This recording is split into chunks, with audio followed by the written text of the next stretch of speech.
ಧನ್ಯವಾದಗಳು ಮಳವಳ್ಳಿ ಮಹದೇವಯ್ಯನವ್ರಿಗೆ. ಈಗ ಕಾರ್ಯಕ್ರಮ ಅಧಿಕೃತವಾಗಿ ಚಾಲನೆಗೊಳ್ಳಲಿದೆ. ದಯಮಾಡಿ ವೇದಿಕೆ ಮೇಲೆ ಇರೋರು ಎಲ್ಲೆಲ್ಲಿದ್ದೀರಾ ಅಲ್ಲಲ್ಲೇ ಕೂತ್ಕೊಳ್ಳಿ, ಯಾಕಂದ್ರೆ ಬಹಳ ಶಿಸ್ತಾಗಿ ಕಾರ್ಯಕ್ರಮ ಮಾಡಬೇಕು ಅಂತ ನಾವು ಅನ್ಕೊಂಡಿದೀವಿ. ಇಲ್ಲಿ ಬಂದಿರೋಂಥ ಪ್ರತಿಯೊಬ್ಬ ವ್ಯಕ್ತಿನೂ ಕೂಡ ಬಹಳ ಮುಖ್ಯ ಅಂತ ನಮ್ಗೆ ಗೊತ್ತಿದೆ. ಪ್ರಸಾದ್ ಅವ್ರ ಮೇಲೆ ಪ್ರೀತಿ ಅಭಿಮಾನದಿಂದಲೇ ಎಲ್ಲರೂ ಬಂದಿದ್ದೀರಿ. ದಯಮಾಡಿ ಯಾರು ಗೊಂದಲ ಮಾಡಬಾರ್ದು, ಯಾರು ಓಡಾಡಬೇಡಿ ಮಧ್ಯದಲ್ಲಿ. ವೇದಿಕೆ ಕಾರ್ಯಕ್ರಮ ಈಗ ಶುರುವಾಗ್ತಿದೆ. ಬಂಧುಗಳೇ, ಶ್ರೀನಿವಾಸ್ ಪ್ರಸಾದ್ ಅವರನ್ನು ಕುರಿತಂತೂ ಮಾಡ್ತಿರೋಂಥ ಕಾರ್ಯಕ್ರಮ ಇದು ಶ್ರದ್ಧಾಂಜಲಿ ಅಂತ ನಾವು ಹೇಳಲೇಬೇಕಾದಂಥ ಅನಿವಾರ್ಯತೆ ಇರೋದ್ರಿಂದ ಆ ಪದವನ್ನು ಬಳಸ್ತಾ ಇದ್ದೀವಿ.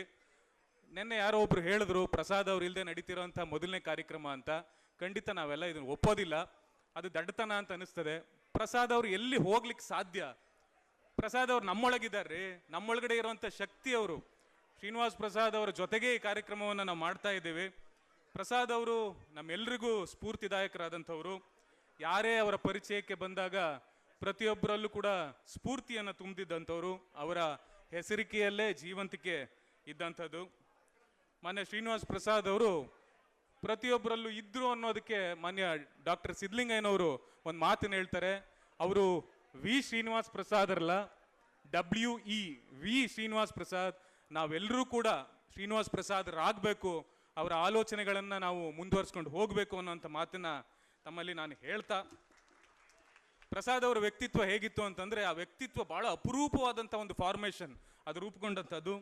ಅವರಲ್ಲಿದ್ದಂತಹ ಶ್ರದ್ಧೆ, ಆ ಎದೆಗಾರಿಕೆ, ಆ ಸ್ವಾಭಿಮಾನ, ಎಲ್ಲದಕ್ಕಿಂತ ಹೆಚ್ಚಾಗಿ ಅವರಲ್ಲಿದ್ದಂತಹ ಆ ಮಾನವೀಯ ಅಂತಃಕರಣ, ಇನ್ನೊಬ್ಬರ ಕಷ್ಟವನ್ನು ತನ್ನದೇ ಕಷ್ಟ ಅನ್ನುವಂಥ ಭಾವಿಸುವಂಥ ವ್ಯಕ್ತಿತ್ವ ಬಹಳ ಅಪರೂಪದ್ದು.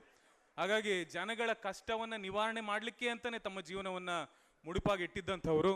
ಅಂಥ ಮಾನವೀಯ ಅಂತಃಕರಣವನ್ನ ಹೊಂದಿ ನಡಿ ಈಗ ಶುರು ಮಾಡೋಣ. ಕೇಸರಿಯಿಂದ ಮನೋಲ್ಲಾಸ ಮನಸ್ಸು ಮತ್ತೇರಿ ಕುಣಿದಾಡಿದೆ ನೋಡು, ಮನಸ್ಸು ಮತ್ತೇರಿ ಕುಣಿದಾಡಿದೆ ನೋಡು. ಕ್ಷಣ ಕ್ಷಣವೂ ಆಚರಿಸಿ ಕೇಸರಿ ಹಬ್ಬ.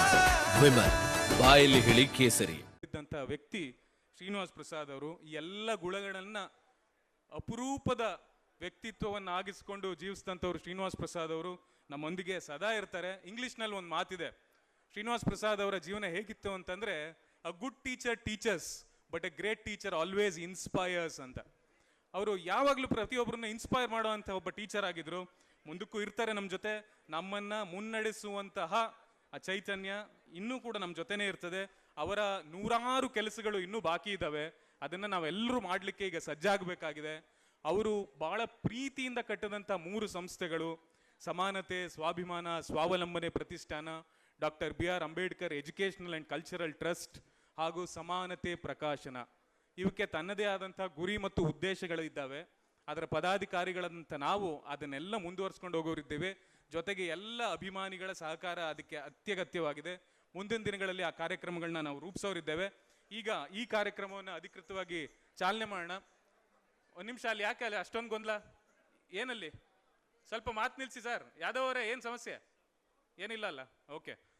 ಶ್ರೀನಿವಾಸ್ ಪ್ರಸಾದ್ ಅವರಿಗೆ ಬಹಳ ಅಚ್ಚುಮೆಚ್ಚಿನ ಗೀತೆ ಡಾಕ್ಟರ್ ಸಿದ್ಲಿಂಗಯ್ಯನವರ ನಾಡ ನಡುವಿನಿಂದ ಸಿಡಿದ ನೋವಿನ ಕೂಗೆ ಅನ್ನುವಂಥ ಅಂಬೇಡ್ಕರರ ಕುರಿತಾದಂಥ ಗೀತೆಯನ್ನ ಪ್ರತಿಯೊಂದು ಕಾರ್ಯಕ್ರಮದಲ್ಲೂ ಚಾಲನಾ ಗೀತೆಯನ್ನಾಗಿ, ಸ್ಫೂರ್ತಿ ಗೀತೆಯನ್ನಾಗಿ ನಾವು ಹಾಡಬೇಕು ಅನ್ನುವಂಥದ್ದು ಅವರ ಆಸೆ ಆಗಿತ್ತು. ಒಂದು ಕಾರ್ಯಕ್ರಮದಲ್ಲೂ ತಪ್ಪಿಸದೇ ಇರೋ ಹಾಗೆ ಆ ಕಾರ್ಯಕ್ರಮಗಳಲ್ಲಿ ಈ ಸ್ಫೂರ್ತಿ ಗೀತೆಯನ್ನು ಹಾಡಿಸಿ ಕಾರ್ಯಕ್ರಮಕ್ಕೆ ಚಾಲನೆಯನ್ನು ಕೊಡ್ತಾ ಇದ್ದೀವಿ. ಈ ಕಾರ್ಯಕ್ರಮದಲ್ಲೂ ಕೂಡ ಡಾಕ್ಟರ್ ಸಿದ್ಲಿಂಗಯ್ಯನವರ ಈ ಸ್ಫೂರ್ತಿ ಗೀತೆಯೊಂದಿಗೆ ನಾವು ಕಾರ್ಯಕ್ರಮವನ್ನು ಶುರು ಮಾಡೋಣ.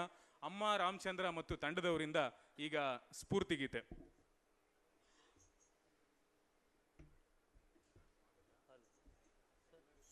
ಹಲೋ